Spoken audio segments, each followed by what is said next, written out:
Hurry up and wait. Recruiting updates. You're Locked On UConn.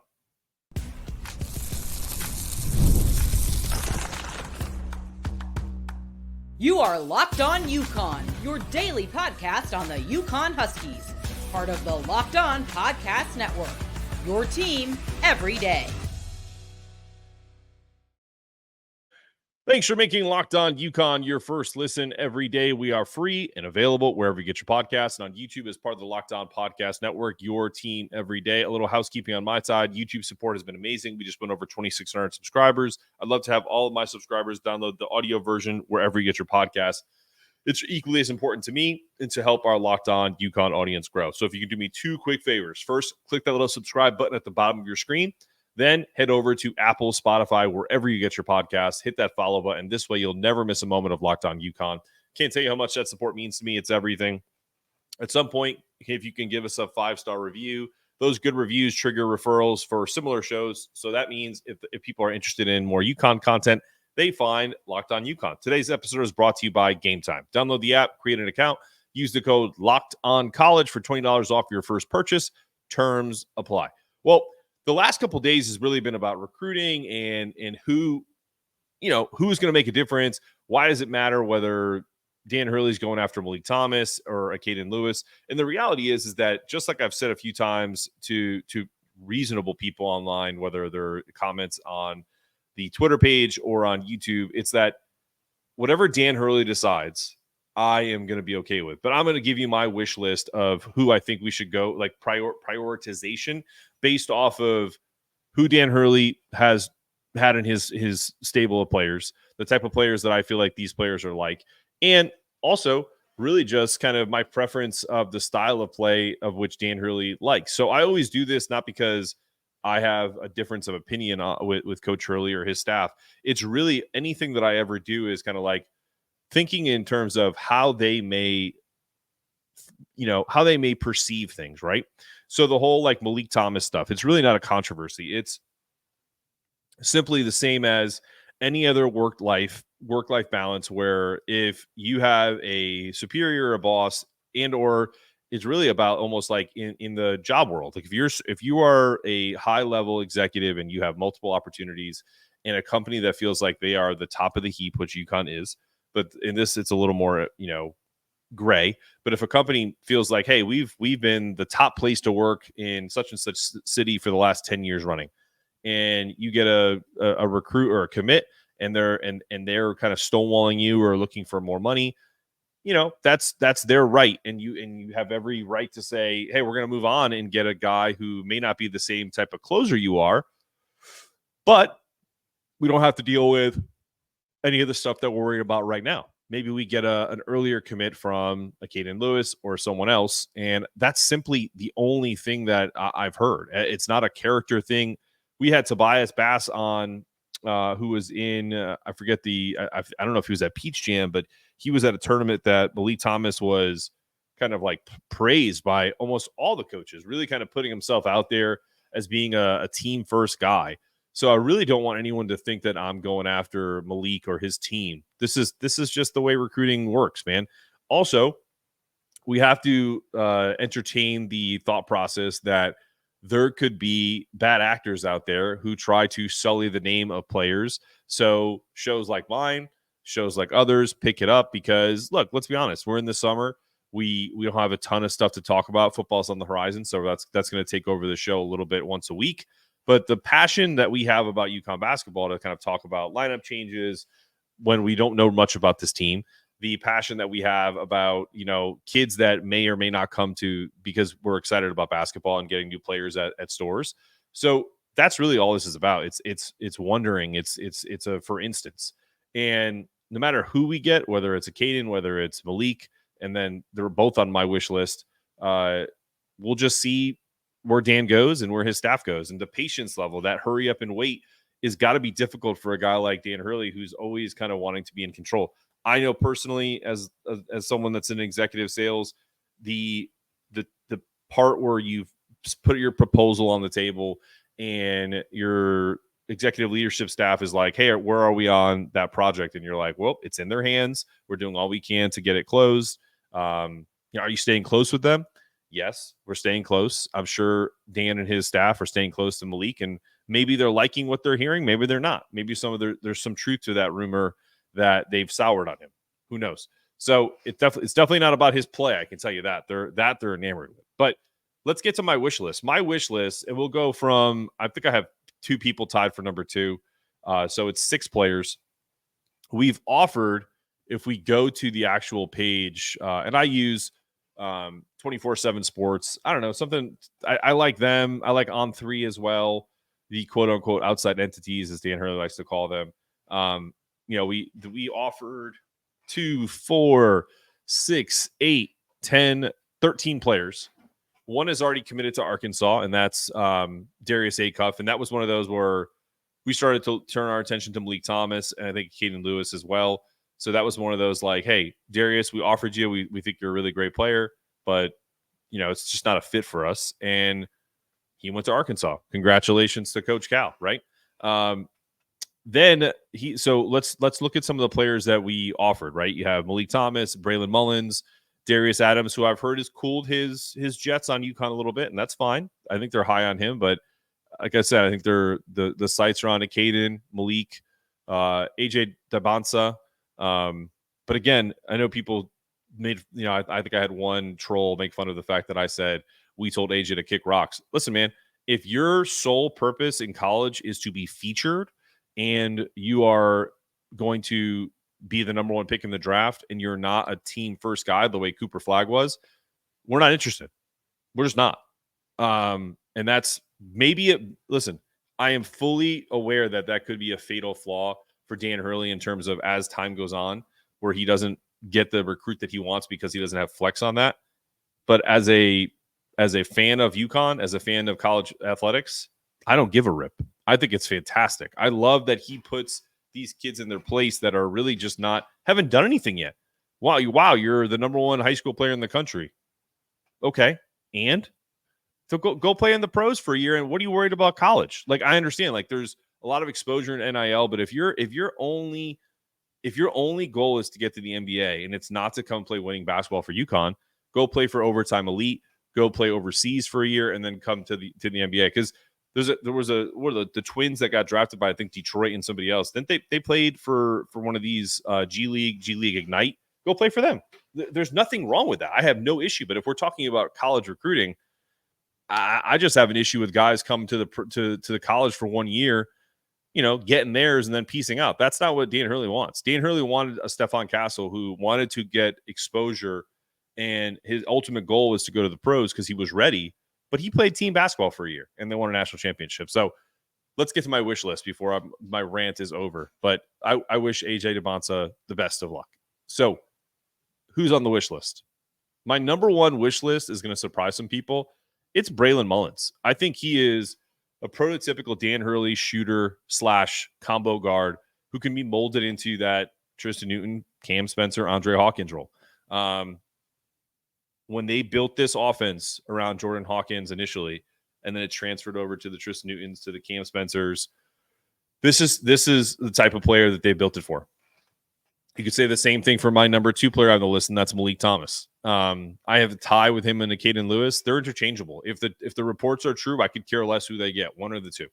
But I'd rather have Braylon first, to be honest with you. So I think they get one of those 3 guys.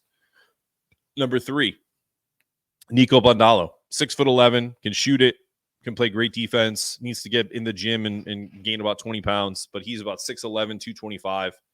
I think I'm about 225. There's no way that he should be the same weight as me. That might have something more to do with me than it does him. But he's a foot taller than me and weighs the same.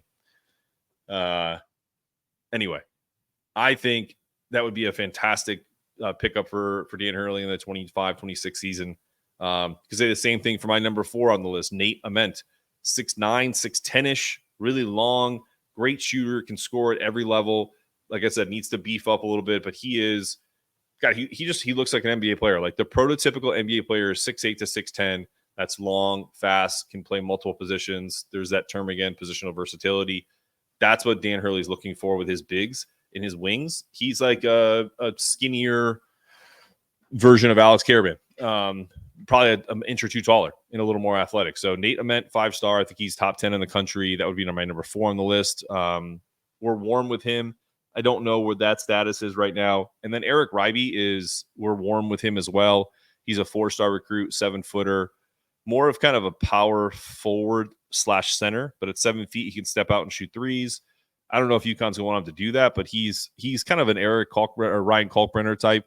He does have Creighton on his list, and I know they're looking at him because they're going to have to replace Kalkbrenner next season, so that we're going to have some wars with them to see who gets that commitment. But I will say this, just like I've said in the past, the Arkansas, the Kentucky, the Duke fans, when you start having an honest assessment around how UConn recruits are either coming or going, and it's really about whether Dan Hurley is going to go all in on you and likes what he sees. Because if you think about it, like when they went all in on Steph Castle, they got him and the rest of the crew that's still with the team. Then no one transferred.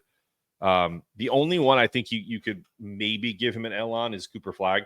But man, he made it a lot tougher than just that was, when someone says Duke is my dream school and they still come and take a visit, I would imagine he thought about it.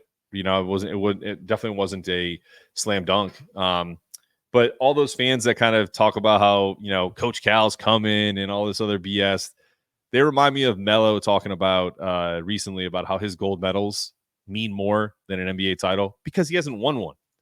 That's why. And so all these teams that win these recruiting championships, Kentucky with Cal, Arkansas with Cal, Duke with John Shire, these super classes, it's never going to win you championships, guys, because those guys aren't staying for 2 or 3 years. And the only, and I hate to say this because I can't stand them, the only of those 3 schools that has a shot in hell of competing for a national championship next year is Duke, because Cooper Flagg is that good. We wouldn't have wanted him if he wasn't. So I'm not going to sit here and pretend he sucks, but I'm also not going to sit here and pretend that Coach Cal is some fantastic coach that Dan Hurley and his staff have to worry about. They may have to worry about guys getting snaked by Cal, the way Pitino snakes his guys, but I just don't worry about these fans. They get in your mentions and they think that it's like the end of your day. Taking L's, I'm being cooked. All right, man. Well, these banners behind me say otherwise. But we're going to talk through what I think the rookies and the transfer portal guys are expected of next season. But coming up, we got to pay some bills, and it's going to come up after this. Summer in baseball, there's nothing like it. I remember watching a game probably when I was 12 or 13 years old. Old Yankee Stadium. John Valentine of the Red Sox hit a home run. I got beer spilt on me, and then in the following inning, I think it was Donnie Baseball. It was a long time ago. I think it was because that was before. It was definitely before he retired. So Don Mattingly hit a grand slam, or not grand slam, just a home run to walk it off. I've used Game Time app to grab last minute deals. I didn't have that opportunity a long time ago, but those are the memories I remember about being at the ballpark. And if I could find cheaper tickets, I'm sure if my parents could have a long time ago, they would have used the Game Time app because it's a game changer. You can see the view from your seat before you buy, and an all-in pricing. There are no hidden fees. Plus, they guarantee low prices, so you know what you're getting before you buy. Take the guesswork out of buying tickets. Download the Game Time app, create an account, use the code LOCKEDONCollege for $20 off your first purchase. Trust me, you don't want to miss out. Game Time, last-minute tickets, lowest price guaranteed.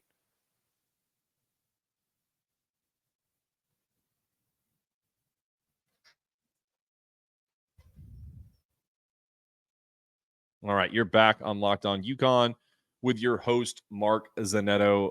We are a couple of weeks away from the start of UConn football season. But before we do that, we have a segment on our game predictions in the last 10 or 12 minutes of the show.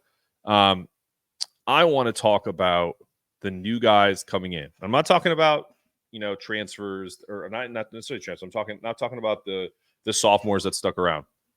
I'm talking about Ahmad Noel, who, spoiler alert, is going to be on the show tomorrow, making his Husky podcast debut. I'm pretty sure we're going to get that confirmed. But Ahmad Noel on the podcast tomorrow.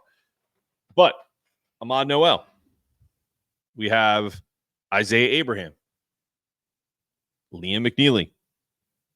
Then we got our two portal guys, Aiden Mahaney and Terrace Reed Jr.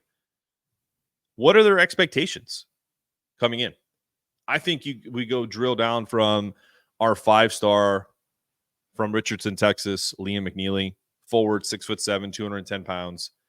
He's got a lot of expectations coming in. People are already putting him in the lottery as far as next year, having 1 year like Steph did, and then going to the pros. That may be his path. He may want to stick around for 1 more year. Who knows? He's from a family of hoopers. I think his grandfather played. I know his mom did. The kid is an absolute gym rat. I mean, what did he say the other day in media availability? I mean, this is like my favorite thing. 3-hour practice. Liam, just make sure you don't sprain your ankle when you're in Texas before you come back to stores. I know I heard Dan say something about, what did he like, trip over a cone or something? I think Borges said that yesterday. Listen to Coach Hurley. Don't worry about your trainers. You only have Coach Hurley for a year, maybe 2. So make sure you're listening to him. But I think Liam has a monster year, 10, 12 points a game on a really good college basketball team. I think if he went someplace else, he could have averaged about 20 points. If he went to Indiana, they were a pretty good team too, but still, would have probably been featured more. But who cares? That's the whole point, is that this kid wants to come play team basketball. And I think the really interesting thing is he's also a Monteverde kid, which is where Cooper Flag played, big time national program. He's going to have no issue with the bright lights of who UConn's playing. And I think, man, like what a treat for these guys coming in. Maui Invitational this year, going to Texas. He's from Texas. Baylor's coming to see you, so you're going to have another Texas team on the slate. Then you get to play Gonzaga at Madison Square Garden. And that's where I think you're going to see Ahmad Noel have his best game to start, because as Dan said in his media availability, it's really cool to see that was the best that Ahmad Noel played so far this summer, was in the open practice against, with 4,000 fans, and the bright lights kind of started to shine. And that's one thing you'll hear from Ahmad tomorrow. We had his dad on, Tashid Carr, early in the process of Locked On UConn in March, kind of talking when we knew that he was coming. We both put our jerseys on. We were excited about the run for the Huskies before they won back-to-back. But I think the thing that he impressed upon me about what we were getting with Ahmad was a hard worker, a winner, 4-time state champion, I believe. Was a little not. This is from Tashid, and I'm gonna ask Ahmad this tomorrow. Probably a little chip on his shoulder from not being named a McDonald's All-American when he probably should have been. So he's technically a 4-star recruit. I think he was top 28 in the country, something like that. Kid's a beast. He's a great shooter. He is a tenacious defender. The intensity, he's built like a fighter. Like if you want to put together a light heavyweight or a cruiserweight, like what do they have him listed at? 195 pounds. So cruiserweight, 6 foot, 195 pounds. Like, just this kid can piece you up, I'm sure, if he needed to. He seems like the type of kid that is really chill and laid back. But if you get in his face and you're on the other side, I don't think I'd want to have that. And then you got Isaiah Abraham, just absolutely athletic type of player that is, Dan Hurley has called him one of our guys, like a UConn guy. And I've tried to quantify that with multiple people. And I just think really what it comes down to is, I think Borges made this comment yesterday, is just, team basketball will do anything for a UConn win, much like my guy on Twitter, UConn Sausage. Anything for a UConn win, right? So if that means you're only playing stellar defense and you score 0 points, but you have 6 rebounds and 3 deflections, I think that's the other thing too, is like some of the fans don't count. Like the fans of other fan bases will go, Hassan Diarra, he only averaged like 6 points a game. Do you know how many deflections Hassan Diarra probably had last year that led to steals for other players? That's the kind of stuff coaches do. Like if you ever go to a college basketball coaching facility, they count everything in practice. And that's the one thing I've known about college basketball as a whole. The best programs like have a tally on charges, on the little things, setting screens the right way.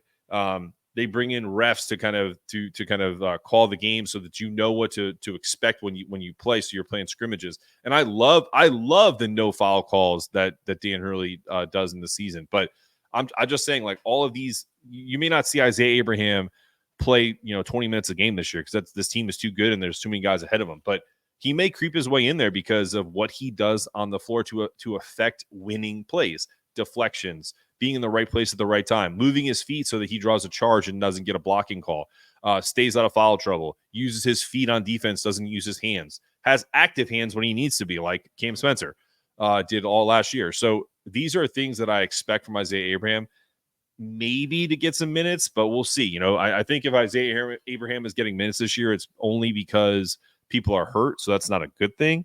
But I think he's a very capable player that can step in if needed. And then we go to our transfer portal guys.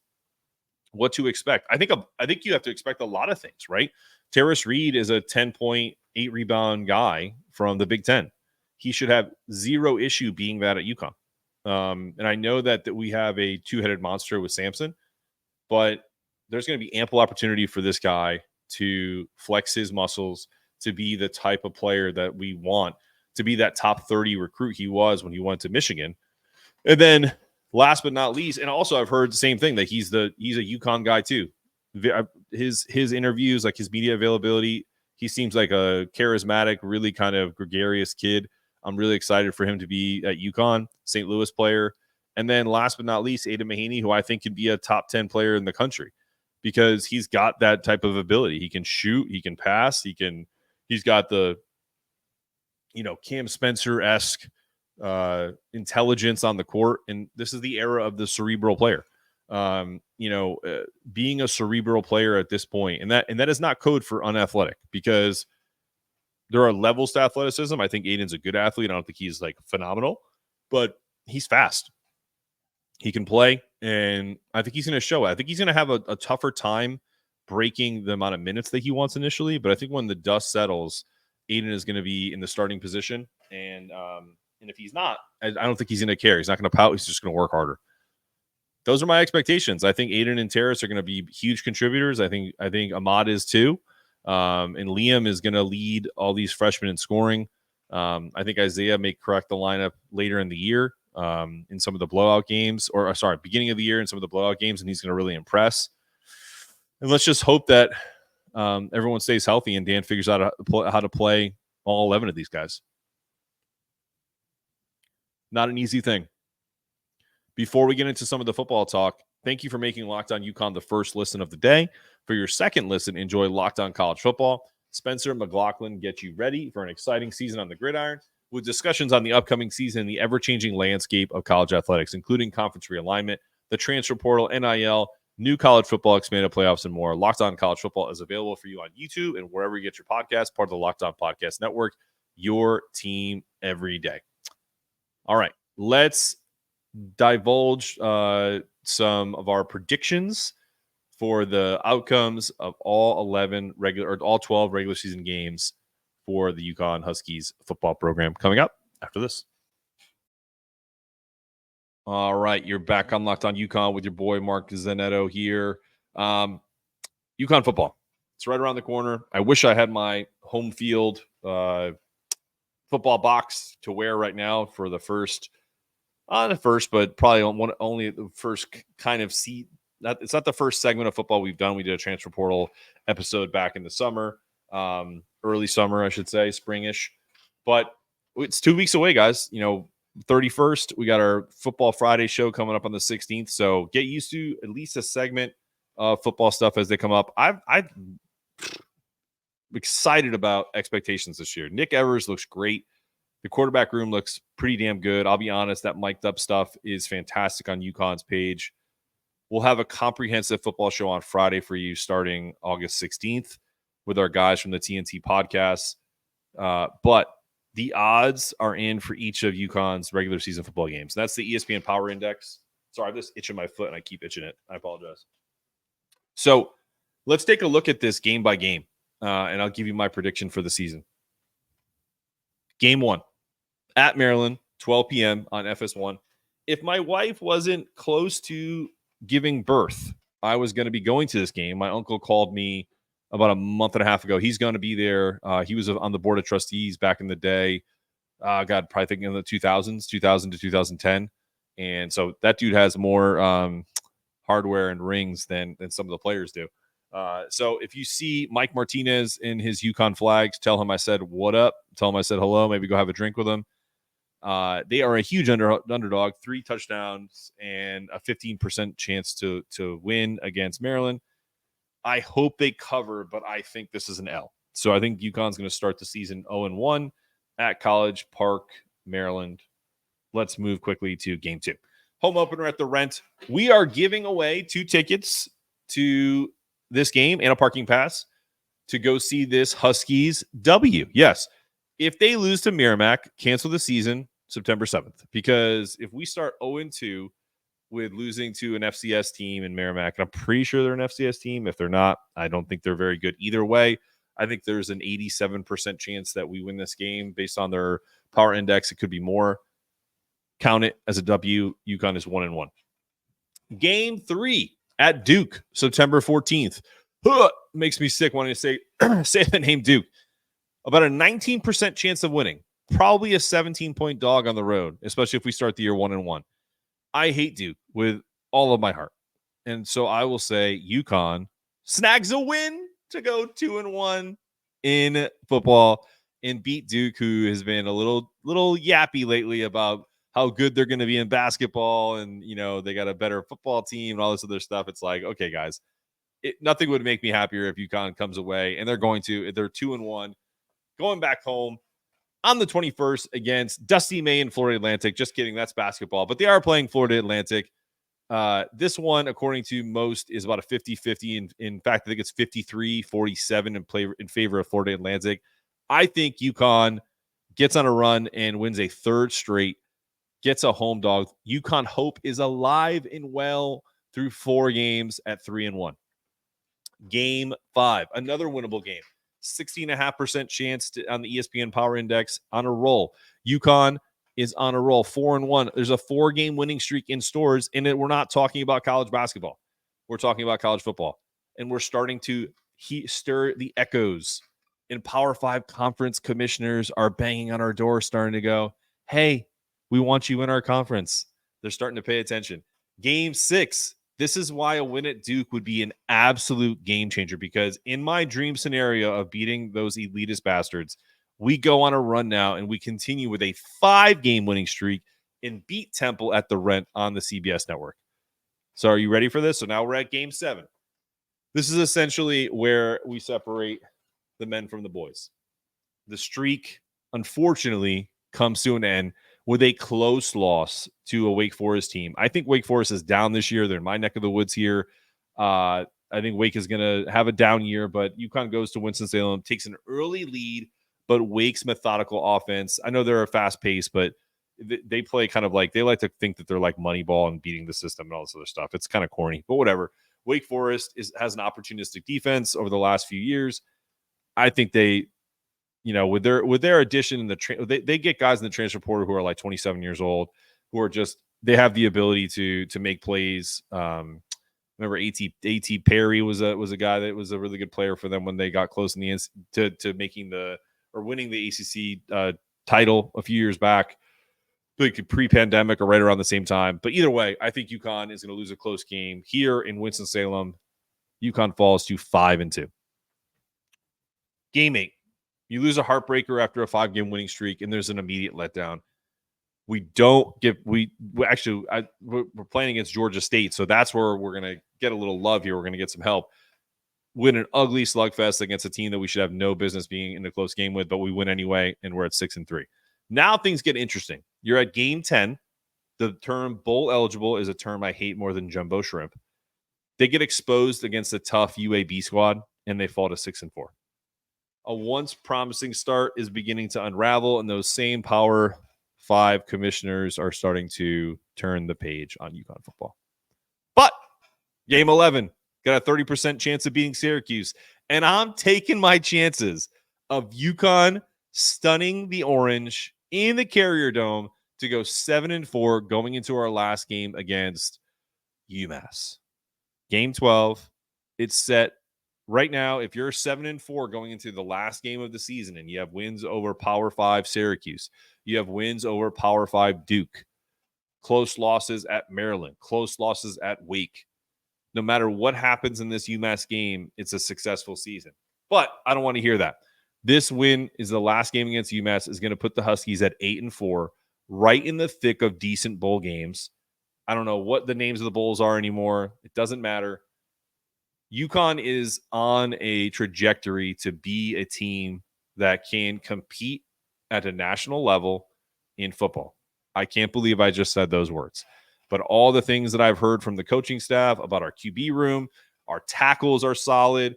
Can't wait till you guys watch this show on Friday to kind of hear about how in depth we go into this season. The interior O-line is young and they need to mesh, but we have a good running back room. Our defensive coordinator, Matt Brock, is from Mississippi State. He's going to try and implement a 3-3-5 defense that will hopefully create some pressure on the opposing quarterbacks and some havoc for the Huskies to create some turnovers. So really want you to kind of support those Huskies on the football side. Thank you for making Locked On UConn your first listen of the day. Remember, Locked On College Football Podcast with Spencer McLaughlin gets you ready for an exciting season of football with discussion on the upcoming season. Maybe UConn makes some shows. Maybe they make some stuff. The transfer portal, the NIL, new college football, expanded playoffs, and more. Locked On College Football is available on YouTube, wherever you get your podcast, part of the Locked On Podcast Network, your team every day. This has been another episode of Locked On UConn. I'm your host, Mark Zanetto, asking you to stay locked in, stay connected, make sure that toughness meter is always rising. And as always, go Huskies.